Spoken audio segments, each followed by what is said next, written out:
Саламатсыздарбы. Эмесе Геошунду программасы.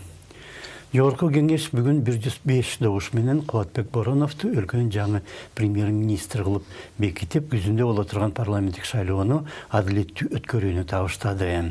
Боронов болсо жаңы өкмөт таза иштөөгө бардык мүмкүн болгон аракетти көрөт деп ишендирди. Бирок бардык аракетти көрүү деген сөзсүз максатка жетүүнү толук түшүндүрбөйт го. Өкмөт курамында болгону 2-3 гана адам алмашты. 2018 жылы Сапар Исаковдун ордуна Мухаммед Калый Абылгазиев келгенде да өкмөттөгү адамдар дээрлик өзгөргөн эмес. Бирок кийин 2 жылдын ичинде алардын дээрлик баары алмашкан. Анткени бул ыкма деле үзүрлүү жыйынтык алып келген жок. Орусиялык тамсилчи Иван Крылов жазгандай, музыканттар орун алмаштыргандан жаман музыка жакшы болуп кетпейт. Эгерде азыр макталып жаткан Боронов ушунчалык кыйын болсо, эмне үчүн мурда калканын баатырлыгы тууралуу эч нерсе деле уккан эмес. Эгер ал мурдагы өкмөттү сүйрөп келген болсо, эмне үчүн жаман иштеген Абылгазиевди сынга алып, өз алдынча жазылган программа же башка бир альтернативдик план сунуштаган эмес. Бүгүн ал жогорку кеңеште 3 жыл мурда иштелип чыккан стратегиядан чыкпай турганын билдирди. Кыргыз Республикасынын президенти тарабынан кабыл алынган Кыргыз Республикасынын 2018-2040 жылдарга туруктуу өнүктүрүү стратегиясын ишке ашырууга багытталган иш-аракеттер менен жакындан таанышпыз. Өзүбүз да аларды иштеп чыгууга толук катышканбыз. Ошондуктан ушул программаларды улантууну туура деп чечтик.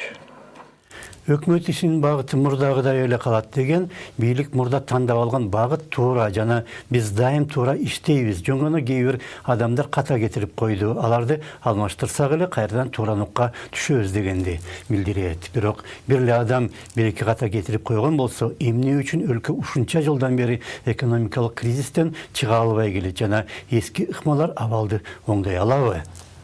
По инвестиционным проектам. Сиз айтып жаткан өнүгүү багыттары боюнча инвестициялык долбоорлор тууралуу биз 2 жылдагы, 10 жыл мурда дагы укканбыз. Тилекке каршы бул абдан начар жана алсыз программа. Бул бир. Экинчиден, Абылгазиевдин өкмөтүнүн иштөө багытын улантабыз деген сиздин сөзүңүз мени коркутат. Андай багытта ишти улантпаш керек. Азыркы күндө сиздин эле мекеме министрликтериңизде коррупция токтобогон иш багытын улантпаш керек. День среди ваших же ведомств. Сапар Исаковду дагы, Мухаммед Калый Абылгазиевди да, эми Кубатбек Бороновду дагы жогорку кеңеш дээрлик бир добуштан бекиткен жана эми да бекитти. Кийин биринчи экөөнү жумуштан алуу керек болгонду да чечимдер дээрлик бир добуштан алынган. Мындай жагымдуу парламентти пластилин сыяктуу каалаганда ийлеп, андан кандай болуусун фигура жасап чыгуу мүмкүн жана ал ошондой гана вазифасын так аткарууда. Биринчиден сизге бул суроом деле жок. Сизге сунуш гана жана каалоо гана. Чындыгында өкмөттөгү кара иштин бардыгын жасаган Кубатбек Алчиевич өзүңүз болдуңуз. Бүгүнкү сиздин дайындалып атканыңыз мен ойлойм бул адилеттүүлүк го. Кабыл алынган программалар толук жана так аткарылды дегенди укпайбыз. Коронавирус ого бетер күчөтүп жиберген экономикалык кризис тереңдеп баратат.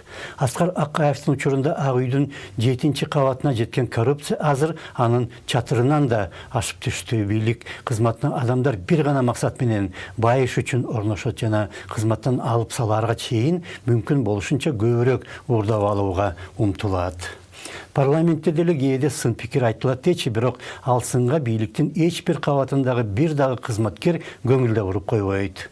Маалымат каражаттарында же коомдо айтылган сынга дагы көп жылдан бери ошондой эле мамиле жасалат. Парламент деген сөз француздардын «parler», сүйлөө деген сөзүнөн келип чыккан жана азыр 21-чи кылымда Кыргызстанда ошондой алгачкы маанисине жеткен сыяктуу. Сүйлөгөндөн эч кимге зыян да, пайда дагы жок. Ошондо саламатта калыңыздар.